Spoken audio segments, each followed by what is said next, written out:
ముఖ్య విజ్ఞప్తి, ఆలేరు ప్రజలకు అన్ని 420 గ్యారెంటీలు అని చెప్పి అధికారంకి వచ్చిన కాంగ్రెస్ పార్టీ 4 నెలలు అవుతుంది.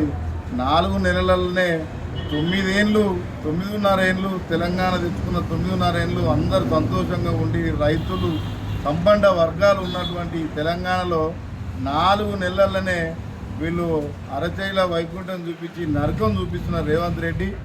ఈ 6 పథకాలు ఒక్క పథకం కూడా అమలైన దాఖలు లేవు. దయచేసి ప్రజలకు నేను విజ్ఞప్తి చేస్తున్నది ఏంటంటే, కాంగ్రెస్ పార్టీని ఓడించాలి. ఈ ఎలక్షన్లలో కారు గుర్తుకు ఓటేసినట్లయితే ప్రతి హామీ నెరవేర్చేదాకా కేసీఆర్ ఊపుకునే పరిస్థితి ఉండదు.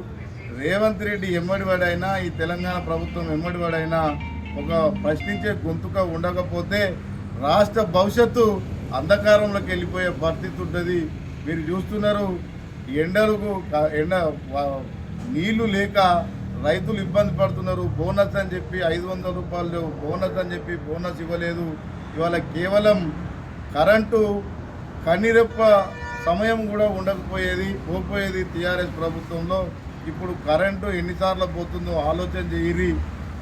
ముఖ్యంగా అక్కలకు చెల్లెలకు 2500 రూపాయలు ఇస్తా అని చెప్పి ప్రతి అక్కను చెల్లెను మోసం చేసినటువంటి రేవంత్ రెడ్డి మళ్ళీ ఒక దొంగను తీసుకొచ్చి ఒక ఫోర్జర్ సంతకాలు చేసుకొని తీసుకొచ్చి ఇవాళ పెట్టిందంటే వాళ్ళు ఎంతసేపు దొంగతనానికి మారుపేరైనటువంటి రేవంత్ రెడ్డి వాని టీంలో వీడొక్కడు మనని మోసం చేస్తాడు.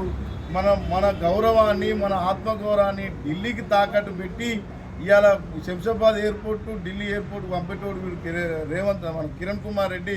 ఎన్నడన్నా ఈ ప్రజలు ఈ కాన్స్టిట్యున్సీలో, ఈ పార్లమెంట్ కాన్స్టిట్యున్సీలో ఎన్నడైనా ఈ కిరణ్ కుమార్ రెడ్డిని చూసిరా? అసలు ఆయన ఓటు ఆయన వేసుకునే పరిస్థితి లేదు. శ్యామ మల్లేష్ అనే వ్యక్తి బీఆర్ఎస్ పార్లమెంట్ అభ్యర్థి నిత్యం ప్రజలలో ఉండేటోడు.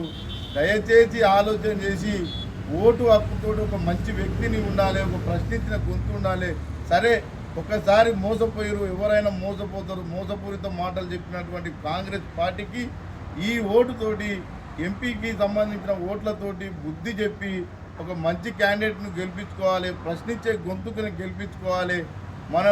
మన పథకాలు, మన ఈ సంక్షేమం వాళ్ళు చెప్పిన దొంగ హామీలైనా మనం నెరవేర్చి చేపించాలంటే దానికి కేసీఆర్ ఉండాల్సినోడు. కాబట్టి దయచేసి ప్రజలు ఆలోచన చేసి, ముఖ్యంగా ఆలేరు ప్రజలు అత్యధిక మెజార్టీ ఇచ్చి మల్లేష్కు భారీ మెజార్టీ, మన పార్లమెంట్ తరఫున 2 లక్షల మెజార్టీ ఇచ్చి మన సంక్షేమ పథకాలు కానీ మనకు సంబంధించిన కరెంటు రావాలన్నా, నీళ్లు రావాలన్నా, అక్కా చెల్లెలకు 2500 రావాలన్నా, కళ్యాణ లక్ష్మి రావాలన్నా ఇవాళ బీఆర్ఎస్కు ఎంతో అవసరం. కాబట్టి అందరూ బీఆర్ఎస్ పార్టీకి ఓటేయాల్సిందిగా మనవి చేస్తున్నారు.